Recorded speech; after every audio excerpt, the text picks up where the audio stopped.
मेरे प्यारे बच्चों, आई होप कि आप सब अच्छे होंगे। आइए हम सब कक्षा 10वीं के गणित विषय के अंतर्गत कुछ अध्ययन करते हैं। जैसे पहला अध्याय है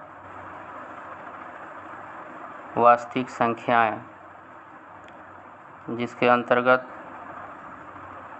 कुछ हम लोग वास्तविक संख्याओं के अनुप्रयोग देखेंगे। इसके पहले हम लोग यूक्लिड विभाजन प्रमेयिका के सिद्धांत को देखे हैं। उसी का हम लोग विस्तृत प्रक्रिया पे बात करेंगे, जिसको हम लोग एल्गोरिथम के नाम से जानते हैं। जैसे एक एग्जाम्पल लिया जाए, दिया है 4052 और 12576 का HCF यूक्लिड विभाजन एल्गोरिथम का प्रयोग करके ज्ञात कीजिए। HCF मतलब हाईएस्ट कॉमन फैक्टर, जिसको हम लोग हिंदी में कह सकते हैं महत्तम समापवर्तक।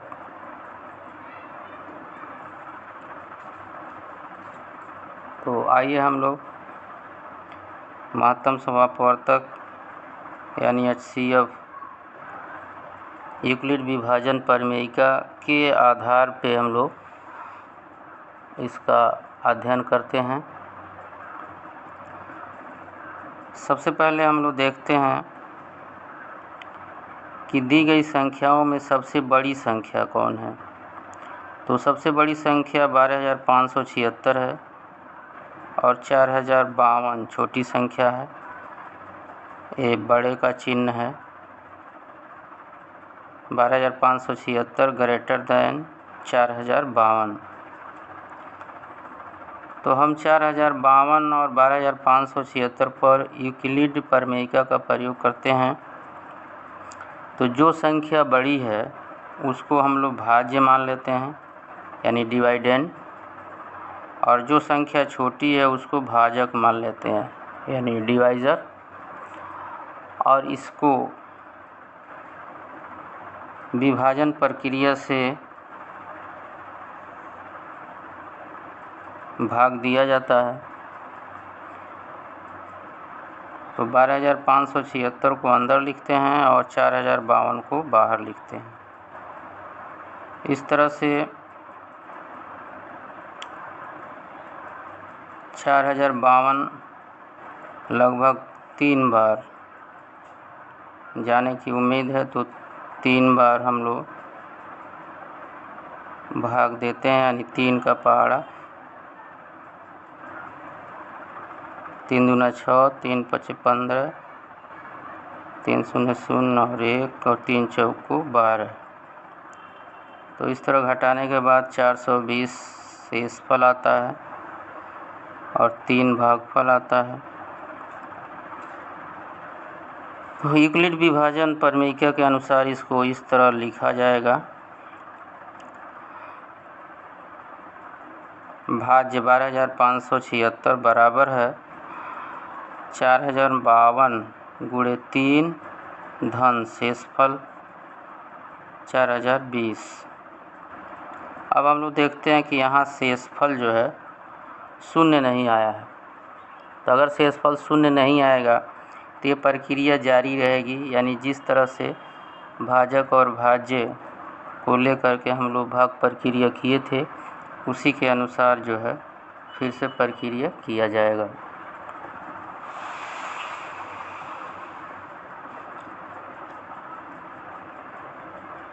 तो 4052 भाजक था और 420 शेषफल था। अब इन दोनों को भाज्य और भाजक के रूप में बना लेंगे।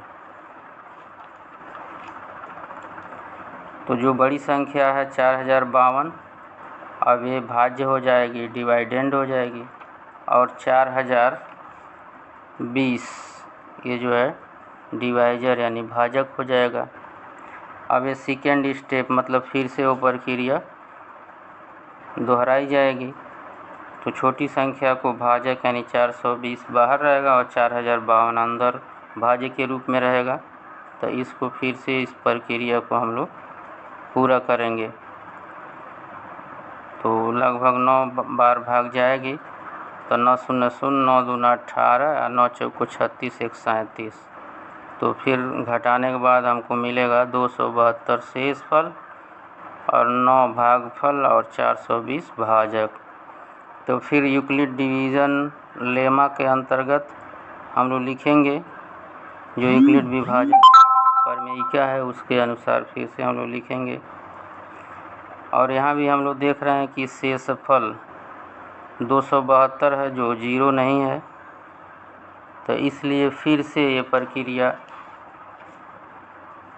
आगे जारी रहेगी, यानी फिर से हम लोग शेषफल को भाजक बनाएंगे और जो पहले भाजक था अब उसको भाज्य बनाएंगे। यानी 420 बड़ा है और 272 जो है छोटा है। तो बड़े वाले को हम लोग भाज्य बना लेते हैं और छोटे वाले को भाजक। अब फिर से नाम रख देंगे 420 को डिवाइडेंड यानी भाज्य, 272 को डिवाइजर मतलब भाजक। अब स्टेप थर्ड शुरू होगा।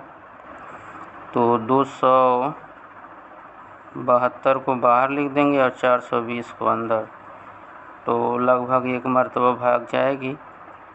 तो 272 कम में 272 घटाएंगे तो 148 शेषफल होगा। फिर से हम लोग यूक्लिड विभाजन प्रमेयिका के सिद्धांत पर इसको लिखेंगे कि भाज्य बराबर भाजक गुणे भागफल प्लस शेषफल। तो यहाँ शेषफल अभी 148 आ रहा है जो शून्य नहीं है। तो जब तक ये शून्य नहीं आएगा हमारी प्रक्रिया चलती रहेगी, यानी फिर से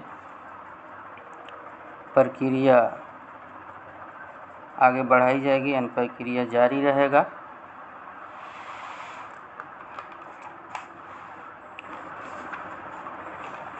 तब स्टेप फोर्थ में आते हैं। तो 272 जो भाजक था और 148 जो है शेषफल था। तब 272 जो है भाज्य हो गया, डिवाइडेंड हो गया, और 148 जो है डिवाइजर यानी भाजक हो गया। अब फिर से ये प्रक्रिया दोहराया जाएगा। 148 को बाहर लिखेंगे और 272 अंदर। तो लगभग 1 मरतबा जाएगा। 148 से कम में 148 घटाने पर हमको मिलेगा 124 शेषफल।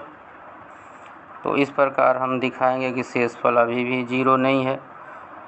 तो शेषफल 0 नहीं है तो अभी प्रक्रिया आगे बढ़ेगी, यानी प्रक्रिया जारी रहेगा। तो अगले स्टेप में यानी स्टेप नंबर 5, 272 जो भाज्य था 148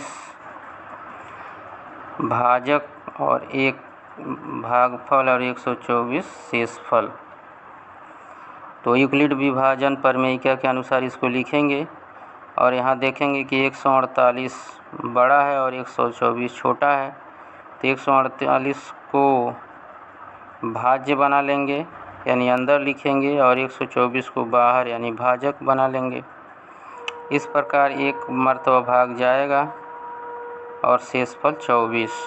तो अभी भी शेषफल 24 है, यानी प्रक्रिया जो है जारी रहेगा।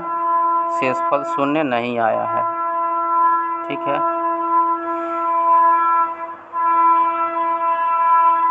तो अगला स्टेप नंबर 6, 148 को यूक्लिड विभाजन प्रमेयिका से इस तरह लिखा जाएगा। 148 बराबर 124 गुणे 1 धन 24। 124 बड़ा है 24 से, इसलिए 24 जो है भाजक हो जाएगा और 124 भाज्य। तो भाग देंगे तो लगभग 5 मरतबा जाएगा। तो 5 को 20, 5 दूना 10, 2 12, 120 घटाएंगे तो शेषफल 4 आएगा। और यूक्लिड विभाजन प्रमेय के अनुसार 124 यानी भाज्य बराबर 24 भाजक गुणे 5 भागफल प्लस 4 शेष। अभी भी शेषफल जो है 0 नहीं है। शेषफल यानी remainder are not equal to 0। तो प्रक्रिया अभी भी जारी रहेगा। इस प्रकार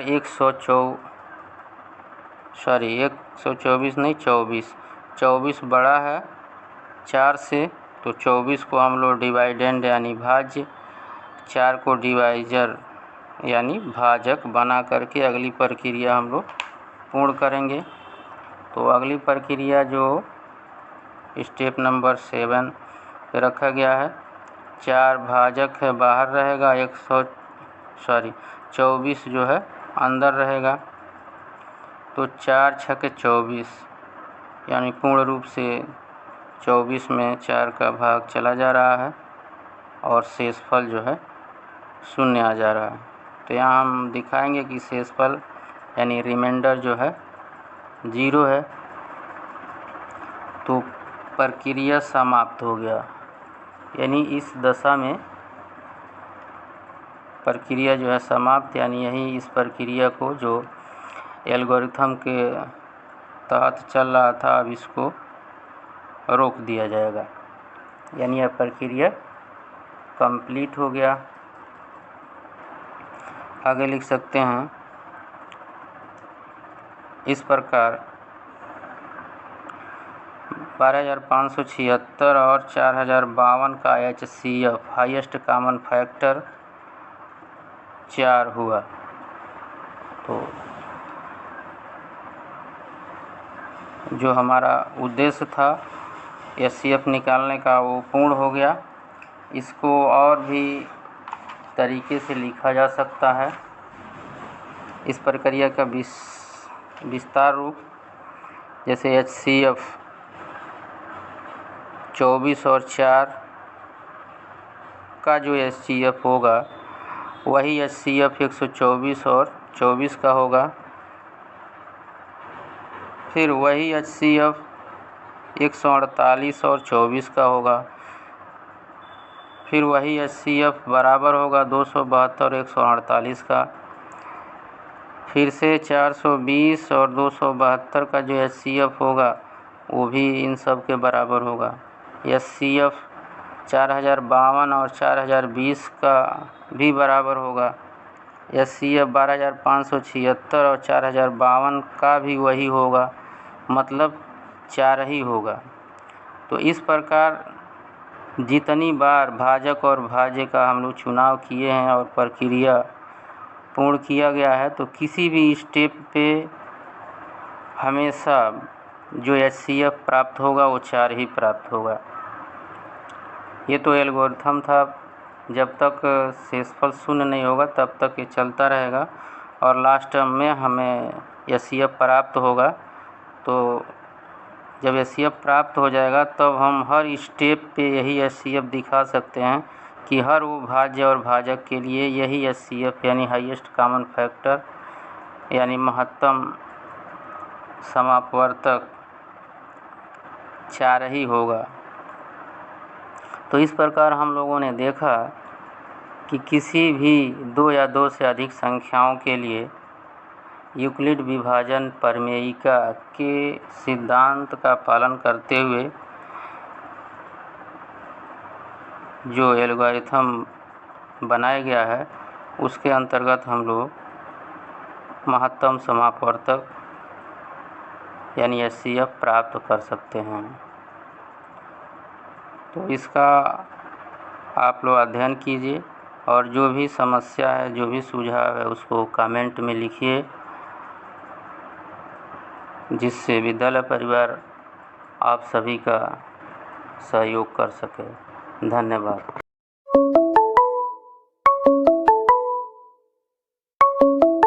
प्लीज़ ऑनलाइन कलाम चैनल को सब्सक्राइब करके घंटी को बजा दीजिए, जिससे आपको अपने क्लास की सूचना समय से मिलती रहे। धन्यवाद।